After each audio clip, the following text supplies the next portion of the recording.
Hello S people, saya Vian.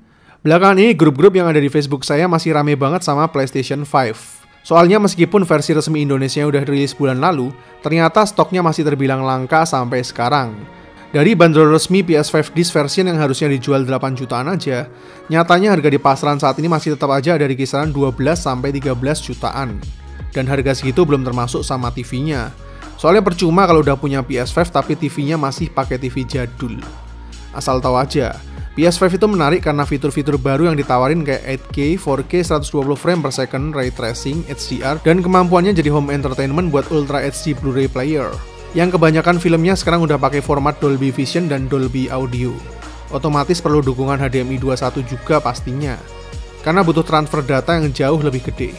Nah, intinya kalau punya PS5, tapi kalau TV-nya nggak bisa optimalin kemampuan PS5-nya, jadi percuma juga beli PS5 mahal-mahal. Padahal 4K TV yang udah support sama HDMI 2.1 kan sekarang ini rata-rata masih ada di atas 10 jutaan. Makanya sekarang ini di grup Facebook PS5, jadi pada rame tanya jawab TV apa yang paling rekomen buat pengguna baru PS5 yang duitnya masih punya nomor seri. Kalau buat Sultan sih nggak perlu mikir. Makanya di video ini saya mau ngebahas kenapa Mi TV 4 55 inch bezel 4K ini istimewa banget buat kalian yang nyari 4K TV kualitas premium, tapi harganya cukup merayat. Karena faktanya sampai saat ini memang nggak ada brand TV lain yang punya fitur-fitur selengkap ini di range harga 8 juta aja. Coba lihat, 4K TV 55 inch dengan layar QLED Quantum Dot Display. Frame-nya udah bezel aluminium yang tipis dan kelihatan premium. Udah support HDMI 2.1 dan eARC. Dolby Vision dan HDR10 Plus ready. Sampai Dolby Audio DTS HD. Dengan fitur-fitur ini otomatis hampir semua fitur yang dimiliki PS5 bisa ditampilin sama Mi TV 4 bezel ini dengan cukup sempurna. Yang pertama kita tes kualitas layarnya buat main game God of War. God of War yang saya main ini udah dapat update patch terbaru buat optimalisasi grafis ke PS5. Jadi di sini kita bisa mainin dengan kualitas grafis resolusi 4K dengan smooth 60 frame per second tanpa lag sama sekali. Frame rate-nya stabil di 60 frame per second dan kualitas layarnya juga mantep banget. Nampilin kesan warna yang kontras tapi berasa soft di mata. Jadi nggak bikin mata capek meskipun kita pantengin jarak deket dan kontrasnya vivid banget. Color gambutnya juga lebar. Jadi tiap elemen objeknya terasa lebih dramatik. Dynamic range-nya juga terasa. Coba lihat detail di bagian environment-nya ini. Meskipun kita lihat dari jarak deket juga detail resolusinya kelihatan jelas banget. Black level-nya juga lumayan. Bisa dibilang masih layak masuk kelas premium ini layar QLED-nya. Game kedua kita testing pakai Ghost of Tsushima. Nah, mantepnya kalau kita play Ghost of Tsushima di PS5, grafis yang dihasilin auto jadi 4K 60 frame per second juga. Smooth banget dan nggak capek di mata. Tapi yang bikin takjub ada di HDR-nya. Coba lihat HDR dari Mi TV ini ternyata juga bisa luas banget. Warna silau dari mataharinya benar-benar kelihatan natural dan blending sama objek-objek lain yang lebih gelap. Asli lumayan kaget sih sama HDR yang dihasilin Mi TV ini. Soalnya awalnya saya pikir dengan brightness 380 nits, nggak bisa hasilin high dynamic range sekeren ini juga. Kesimpulannya HDR dari Mi TV 4 bezel-nya ini mantep. Next kita tes frame rate pakai game Last of Us 2. Kenapa saya tes pakai game ini? Soalnya ini game masih belum dapat update patch buat versi PS5-nya. Jadi kualitas grafisnya bakal mentok di 4K 30 frame per second. Grafisnya kira-kira seperti ini. Berasa ada bedanya kan? Nah, jujur aja kalau udah sering main game dengan frame rate di angka 60, terus suruh balik ke 30 frame per second itu langsung terasa banget diferensiasinya. Jadi berasa patah-patah dan nggak fluid. Tapi coba bandingin antara default grafiknya yang ini dan yang ini. Terasa bedanya kan? Ini karena di Mi TV ini ada fitur reality flow-nya. Jadi kalau kita aktifin motion flow-nya ke smooth gini, grafis yang tadinya mentok di 30 frame per second jadi berasa 60 frame per second. Cuma jangan lupa matiin dulu motion blur yang ada di game supaya jadi terasa fluid. Saya pakai juga fitur reality flow-nya ini di Cyberpunk 2077 di Xbox Series X saya. Pilih mode grafik quality dan lihat hasilnya. Asli kayak main game native 4K di frame rate stabil 60 frame per second berkat fitur reality flow-nya ini. Cuma saya kurang rekomendasiin pakai fitur reality flow di animasi-animasi yang punya frame rate super cepet. Jadinya malah nggak natural. Kalau buat yang wajar-wajar aja so far mantep banget. Bahkan termasuk buat nonton YouTube, semuanya jadi berasa fluid banget dan jadi kayak 60 frame per second semuanya. Nah, ngomong-ngomong mengenai frame rate, ada satu minusnya juga di Mi TV 4 bezel 55 inch ini. Soalnya meskipun udah support sama HDMI 2.1, tapi sayangnya Mi TV4 bezel-less ini nggak sekalian support sampai 120Hz. Padahal salah satu yang paling menarik dari upgrade HDMI 2.1 ya karena jadi memungkinkan buat nampilin grafik yang frekuensinya nyampe 120Hz.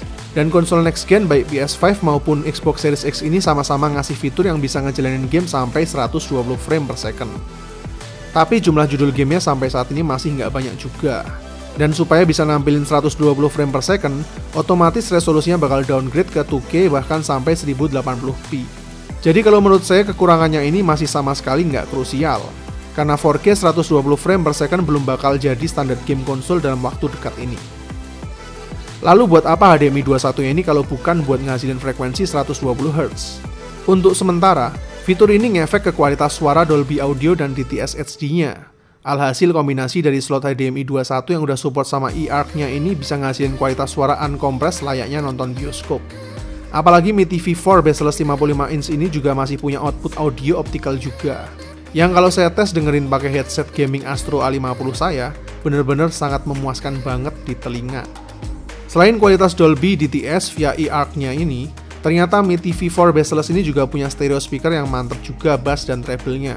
Ada 4 bass middle range speaker dan 2 tweeter. Speaker stereo ini juga terdiri dari speaker yang masing-masing 15 watt. Jadi bass dan stereonya memang jadi berasa.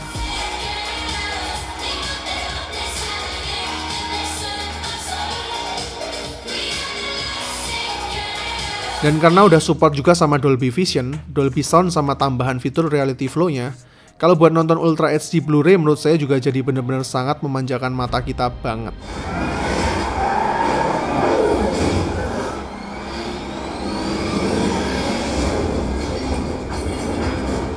Begitu juga kalau buat nonton YouTube, Netflix, sampai HBO Go.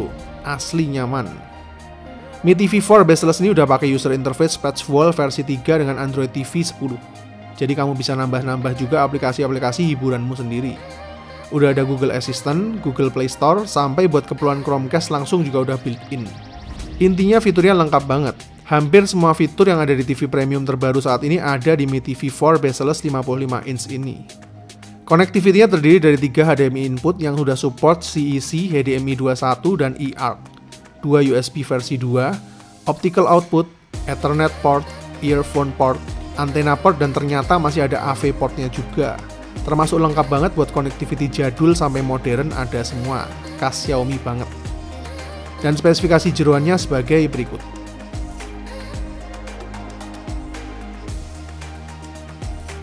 Oke, kesimpulannya. Kalau kamu punya konsol next gen kayak PS5 atau Xbox Series X, yang bener-bener pengen ngerasain performanya secara optimal tapi cuma punya budget di bawah 10 jutaan, saya rasa nggak ada pilihan lain di luar sana yang sebagus Mi TV4 bezel-less 55 inch ini. Soalnya emang fitur-fitur yang dikasih hampir semuanya ada. Bahkan mulai dari fitur TV jadul sampai fitur-fitur modern yang biasanya cuma ada di TV premium belasan juta. Di TV ini hampir semuanya ada. Dan sebenarnya nggak cuma buat gamer konsol juga, tapi buat siapapun yang memang nyari Smart TV 4K yang kelasnya premium pun saya masih ngasih rekomendasi TV ini juga. Sama sekali nggak ngecewain. Almost perfect buat kelas harga yang cuma 8 juta aja. Paling minusnya menurut saya ada di absennya fitur 120Hz padahal udah punya HDMI 2.1, dan dynamic range yang masih sedikit kurang luas aja pas nampilin beberapa gambar yang gelap. Tapi overall 2 minus itu kalau kita compare sama value harganya jadi hampir nggak masuk hitungan, karena memang udah murah banget. Akhir kata, Mi TV4 55 inch bezel-less 4K ini sangat-sangat recommended dan sama sekali nggak ngecewain untuk rentang harga 8 juta. Good job buat Xiaomi. Saya Vian, see you in the next videos.